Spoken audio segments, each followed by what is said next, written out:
नमस्कार दोस्तों, मैं सौम्या मिश्रा और आप देख रहे हैं लाइव टीवी इंडिया। देश में ऐसा बहुत कम होता है जब कोई सुप्रीम कोर्ट का जज सामने आकर कहे कि मैंने जो फैसला दिया था वो सही नहीं था। यानी सुप्रीम कोर्ट के में जो दिए गए फैसले थे वो सही नहीं थे और वो उस गलती के लिए अफसोसमंद होते हैं, अफसोस करते हैं और सामने आकर अपनी गलती को मानते हैं और उसके लिए माफी भी मांगते हैं और उस गलती को सुधारते भी हैं। ऐसा बहुत कम देखने को मिलता है कि कोई जज अपनी गलती सामने से आकर माने कि नहीं, मैंने जो निर्णय दिया था वो उचित नहीं था। मगर इस बार ऐसा कुछ हुआ है। इस बार सुप्रीम कोर्ट के जज ने सामने से आकर कहा है कि मेरा निर्णय सही नहीं था। दोस्तों, आखिर ऐसी कौन सी बात थी, आखिर ऐसा कौन सा निर्णय था जिसके लिए जस्टिस को सामने आकर कहना पड़ा कि ये निर्णय सही नहीं था? चलिए आपको बताते हैं। सुप्रीम कोर्ट के एक जस्टिस ने अपने ही फैसले पर सवाल खड़े करते हुए ओपन कोर्ट में अफसोस जताया। दोस्तों, उनका कहना था कि एनजीओ कॉमन कॉज बनाम केंद्र मामले में सुप्रीम कोर्ट ने जो निर्णय दिया था वो उन्हें गलत लगता है। यानी जो निर्णय दिया गया था सुप्रीम कोर्ट के द्वारा वो उचित नहीं है। उन्हें लगता है कि इस पर फिर से विचार करना चाहिए। साथ ही वो ये भी बोले कि उन्हें नहीं पता कि फिर से सुनवाई हुई तो मामला किस तरफ जाएगा। दरअसल जस्टिस BR गवई की अगुवाई वाली 3 सदस्यीय बेंच प्रवर्तन निदेशालय के निर्देशक संजय मिश्रा को दिए गए तीसरे एक्सटेंशन के खिलाफ दायर याचिकाओं की सुनवाई कर रही थी और उसी दौरान उन्होंने सॉलिसिटर जनरल तुषार मेहता के साथ रिट दायर करने वाले राजनेताओं को पैरवी कर रहे वकीलों की दलीलें सुनी। जस्टिस गवई की अगुवाई वाली बेंच ने जस्टिस विक्रमनाथ और जस्टिस संजय करोल भी शामिल थे। दोस्तों, मामला कुछ इस तरह है कि संजय मिश्रा को नवंबर 2018 में बतौर निर्देशक ईडी नियुक्त किया गया था। उन्होंने 60 वर्ष की आयु तक पहुंचने के 2 साल बाद सेवानिवृत्त होना था, लेकिन नवंबर 2020 में सरकार के नियमों में संशोधन किए गए। जो संशोधन आया था तो उसके कारण उनका कार्यकाल 2 साल से बढ़कर 3 साल कर दिया गया। पिछले साल नवंबर में मिश्रा को 1 साल और विस्तार कर दिया गया, जिसे अब चुनौती दी गई है। कहा जा रहा है कि यह सही नहीं है।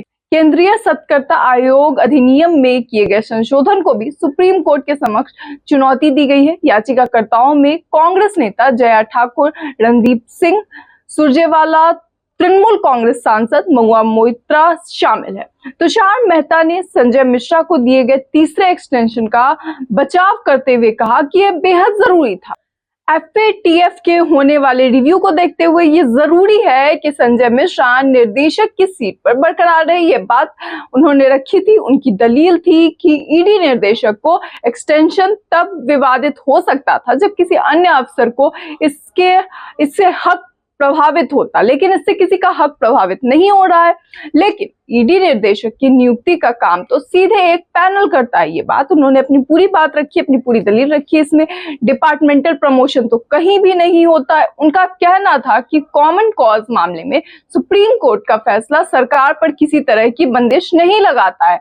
मेहता का यह भी कहना था कि एक अफसर के ना रहने से ईडी जैसी एजेंसी पर फर्क नहीं पड़ता, लेकिन उनकी मौजूदगी एक बड़ा फर्क पैदा कर सकती है।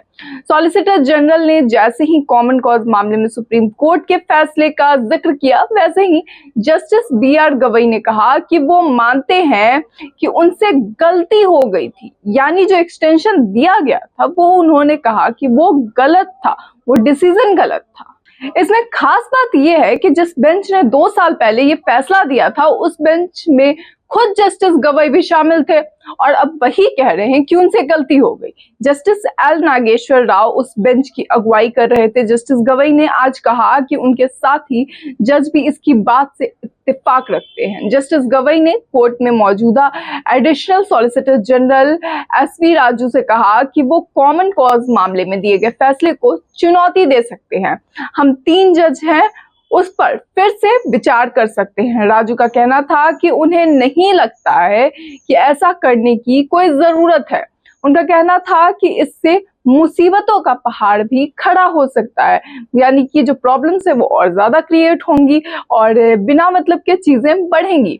तब ASG ने मुस्कुराते हुए कहा कि उन्हें लगता है कि फैसले का एक हिस्सा उनके मन माफिक है, यानी कि उनके मन मुताबिक है। कॉमन कॉज बनाम केंद्र के मसले में जस्टिस एल नागेश्वर राव और जस्टिस BR गवई की बेंच ने कहा था कि एक्सटेंशन असाधारण मामलों में थोड़े समय के लिए दिया जा सकता है, यानी कि लेकिन जो इतना लंबा समय था वो नहीं दिया जा सकता था। 2021 में सुप्रीम कोर्ट ने आगाह किया था कि ईडी प्रमुख को और कोई विस्तार नहीं दिया जाए, लेकिन फिर भी विस्तार दिया गया। अब इसे लेकर चीजें सुप्रीम कोर्ट में है और जो पहले डिसीजन हुए थे उसे लेकर सवाल उठाए जा रहे हैं, क्योंकि सामने से खुद जज ने आकर कहा है कि हमें लगता है कि वो डिसीजन सही नहीं लिया गया था, सुप्रीम कोर्ट के द्वारा दिया गया वो डिसीजन गलत था। और उसमें खुद वही जज ये बात कह रहे हैं जो उस डिसीजन में शामिल थे। अब ऐसे में एक चीज तो साफ होती है कि सुप्रीम कोर्ट में जो सामने आकर जज ने जिस तरीके से अपनी गलती को माना, ये सच में कहें कि गर्व की बात है कि हमारे देश में अगर न्यायपालिका से भी कोई गलती हो जाती है तो वो उसे खुद तुरंत सुधार लेती है। लेकिन अब आगे इस मामले में क्या होता है ये गौरतलब होगा। इस माफी को लेकर आपकी क्या राय है? जिस तरीके से कहा जा रहा है, जिस तरीके से जज ने कहा कि जो डिसीजन था वो सही नहीं था और उस पर पुनः विचार किया जाए, जज की कही इस बात पर आपकी क्या राय है? अपनी राय को कमेंट बॉक्स में जरूर बताएं। फिलहाल इस वीडियो में इतना ही, तब तक के लिए धन्यवाद।